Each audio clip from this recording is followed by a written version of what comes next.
ายดีเนาะมื้อนี้เฮาก็สิมาร้อนผมให้เบิ่งเนาะเพราะว่าเฮาก็มักร้อนผมไปหันไปนี่เพื่อมีผู้ใดสนใจอยากร้อนคล้ายๆคือเฮาเนาะขั้นตอนที่1เฮาก็สิได้แบ่งผมเป็น3โซนเนาะจากเครื่องร้อนผมอัตโนมัติจะได้หมุนเอา อาจจะดูมึง ซื้อมาจากลาซาด้า ผู้ใหญ่ได้สามารถสั่งน้ำหอมได้เนาะ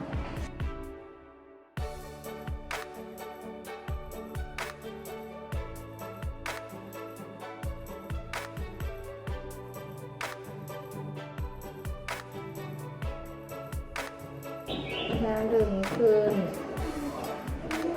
ม้วนชิโน่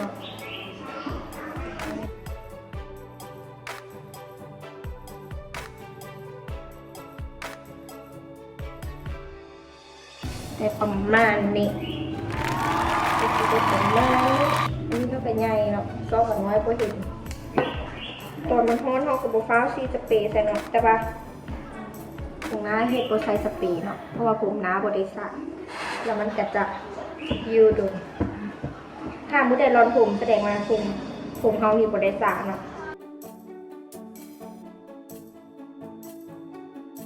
ฝากไว้ประมาณหน่อยนึงนิดนึงเนาะ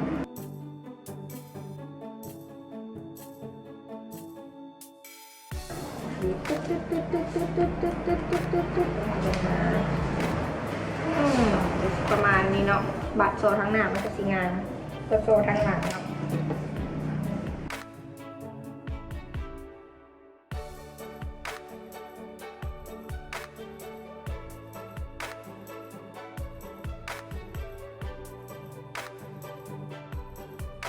ประมาณนี้เนาะปากนี่สวยบอเป็นวอลลุ่มให้เอาไปโต้มอย่างเธอเนาะมาเห็นไฟตัวเลย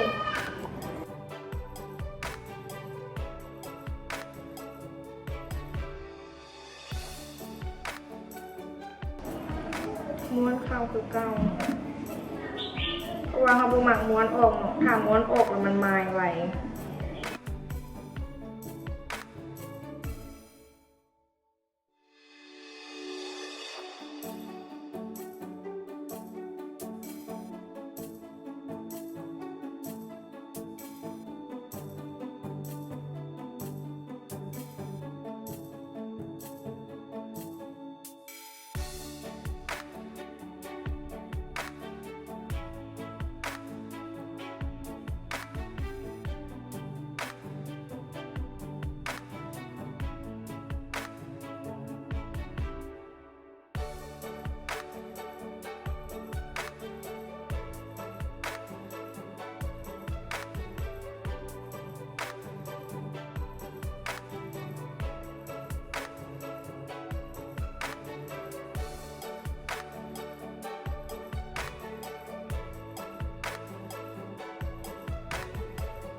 ผู้ชมเห็นแล้วงามบอกทางวิดีโอที่อินเสิร์ตขึ้นมาเนาะกินอะไรกับการกดไลค์กดติดตามเพื่อเป็นกำลังใจให้เห็นอีกเด้อ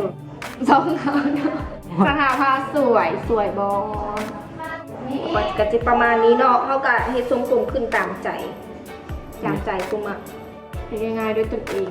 วันนี้เขาก็ตั้งขอลาไปก่อนฝากอันนี้เด้อ ขายวะ บ่ได้ขาย จะว่ามันไซส์ดีอีหลีถ้าใครสนใจกับติโตได้นะจ๊ะราคาโบเพนประมาณ1%หรอกแต่ว่าไซส์ดีเพราะว่ามันเป็นอันนี้ก็ได้เดี๋ยวมันน่าสิมารีวิวให้เบิ่ง